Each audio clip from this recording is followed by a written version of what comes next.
Alrighty, so let's jump right into it then, Sonia. Okay, Um, what are we doing for today? We're talking about a few of the updates, right? yeah, I'll hop right into the agenda as we normally do. So we'll do a super quick introduction about Sonia and I.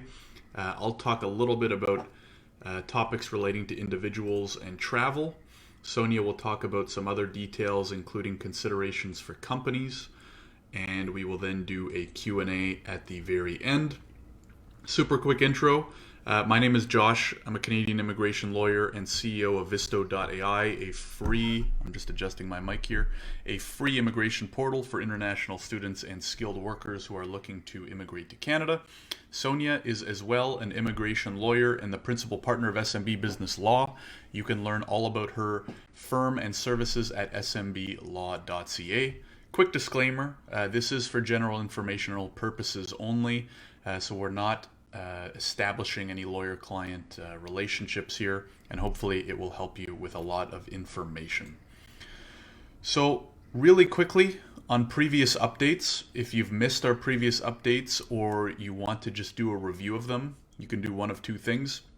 You can check out our special measures Google Doc. What I'm going to do is I'll put a link to that in the comments. Basically, we keep a live Google Doc, so every week I update it with the latest news that we're talking about or that you should know. And so you can keep an eye on that. It also has a link to these events, so you can always make sure not to miss them. And then you can also check out the YouTube channel, the Visto YouTube channel. I'll link to both in the description so you can follow along, because I take the recording of these videos as we do them live and post them on YouTube. So with that being said, let's get into the updates themselves. For individuals, this is a little bit of review, but I still think very important. There are new travel exemptions in place for multiple types of individuals. Study permit holders. So if you've been approved through a study permit before March 18th, then you're allowed to travel into Canada. You're now part of the travel exemption. Work permit holders across the board are allowed to travel into Canada. And we're going to talk a little bit about the measures of the travel itself. And those approved for PR before March 18th, so similar to study permit holders, you are also part of the exemptions, and so you're allowed to travel into Canada. If you were approved after those dates, if you're a work permit holder, the dates don't matter. If you're a study permit holder or a PR holder who was approved after March 18th, fill out the web form on the government website. You can find the link in our Google Doc, and that will tell you exactly what to do there. There are isolation measures in place. So anybody entering Canada, whether you're a citizen, PR, study permit holder, anything, must isolate for 14 days. And what's changed recently is that the CBSA is requiring a lot more effort and proof from you upon landing on what you're going to do. So you need an actual plan in place, number one. Where are you going to be staying? Does it have sufficient necessities so that you can actually properly isolate? So where's your source of food? Where's your source of medicine if needed? Are you staying away from the elderly and those other types that are at risk right now? And the other thing to keep in mind is you're going to need a mask as well when landing or crossing the border. Either wearing your own mask, does not have to be medical, but you should be wearing some sort of mask. If not, the government will provide you with one as well. So keep that in mind. And lastly, I'm going to touch on international students and the post-grad work permit. So what's especially concerning is twofold. International students that are now graduating right now, you're still eligible for the post-grad work permit, assuming you meet all the other requirements. If you need help determining the requirements, you can check out visto.ai under our blog. We have a really good blog post on the post-grad work permit. And if you're starting school in May or June and the courses are being offered online, those online courses, as long as you're taking them and you're not taking them for more than 50% of the length of your program, then you will still remain eligible, and those will count towards the length that you're eligible for the post-grad work permit on. So keep in mind, if the effects of COVID are forcing you to take online courses, assuming you're not taking online courses for more than 50% of your program, it should not have any negative effects on your post-grad work permit. So that's it for me. I'm going to pass it over to Sonia, who's going to talk about a few points on work permits and company considerations. Sonia, take it away. Thanks, Josh. So, in terms of dependents, the family members of the work permit holders that are coming to Canada, initially when all these exemptions to travel restrictions came into play, it was very clear by Immigration Department that dependents, and there's a definition for dependents, which we discussed a few times in our events, who are the exact, definition for the dependents. If the dependents are coming along with the PRs or citizens or the work permit holders, they are exempted from the travel ban. But what I'm seeing, in my experience, and I've discussed that with a few other immigration practitioners, and we're all on the same page in this, is that what immigration put in writing at the very beginning was that if the dependents are coming to reunite with the work permit holder or with a PR citizen, they are allowed to come to the country. So reuniting seems to be a key point here. So what it means and what I've seen is that when the work permit holder is coming with family members. The family members could be a spouse with open work permit, or it could be, spouse with a study permit, or kids with visitor permit, visitor visa, or study permit. At some point, immigration or CBSA is allowing all the family members to come to Canada under this exemption. But in the other cases, CBSA is stopping the family members to come to Canada because technically it's not reuniting. They're all coming together. So what we're seeing here is sort of a discrepancy between what immigration is telling us or put it in writing at the very beginning in terms of exemptions and what CBSA is performing. So clearly at this point, what I suggest my own clients is that for people that are coming for the first time and have got all the permits and everything in hand, the permit holder, work permit holder comes first, lands in Canada, and the dependent family member join later to be, explained perfectly under this reunifying explanation. Now, having said that, I talked about it before that, whoever that has a visitor permit, because visitors are not allowed in Canada at this point, they would have to apply for certain authorization from IRCC. So whoever it has, any concerns or whoever has any related issues with that, you're more than welcome to contact me and I'll guide you through how to do that.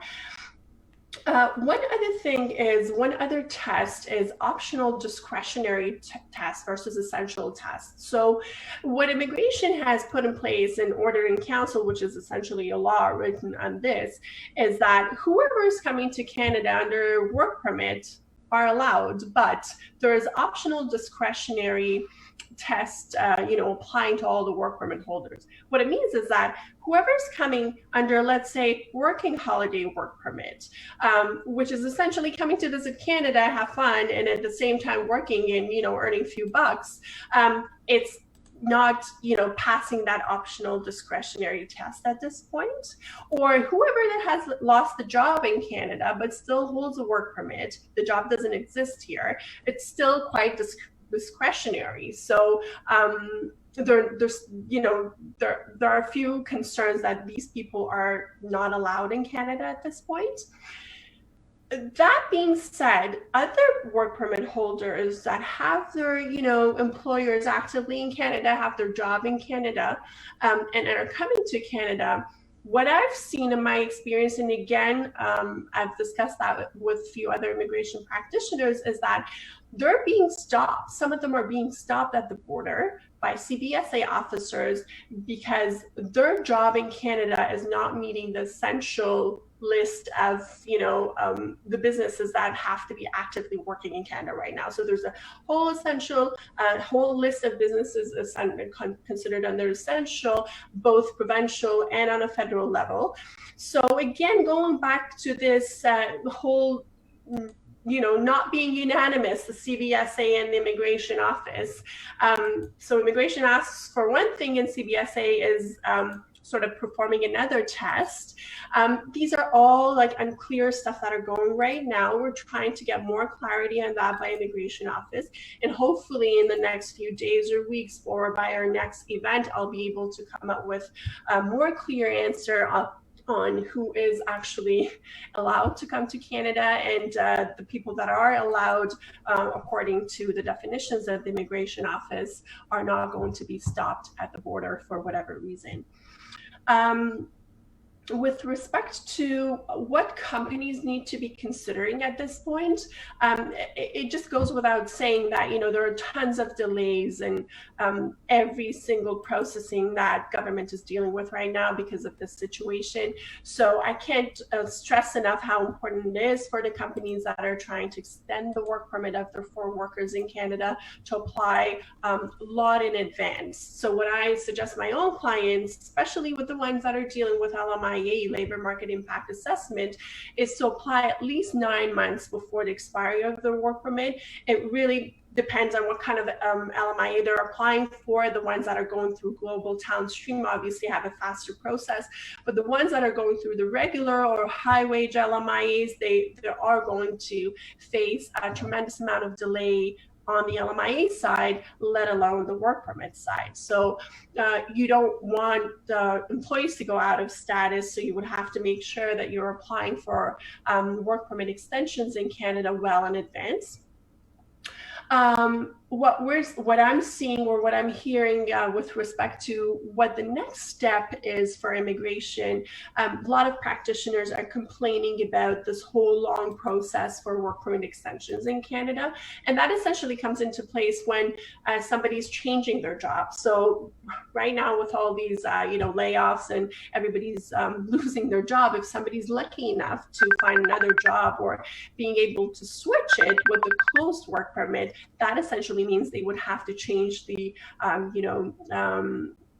what we call it, the requirements of the work permit, and essentially change the work permit to the new employer under the new employer's information. So it just doesn't practically make any sense for this person to wait for another 3 to 4 months until the new work permit comes through. So what immigration is thinking to offer, and this is not by any means any active procedure, it's just a thought, that they would probably go into issuing digital work permits as opposed to paper work permits, and that kind of fast tracks a lot of these delays that we're seeing right now. Or maybe giving authority to the airports to issue work permits. So again, if somebody is really in need of urgent extension or urgent change of conditions on their work permit, they could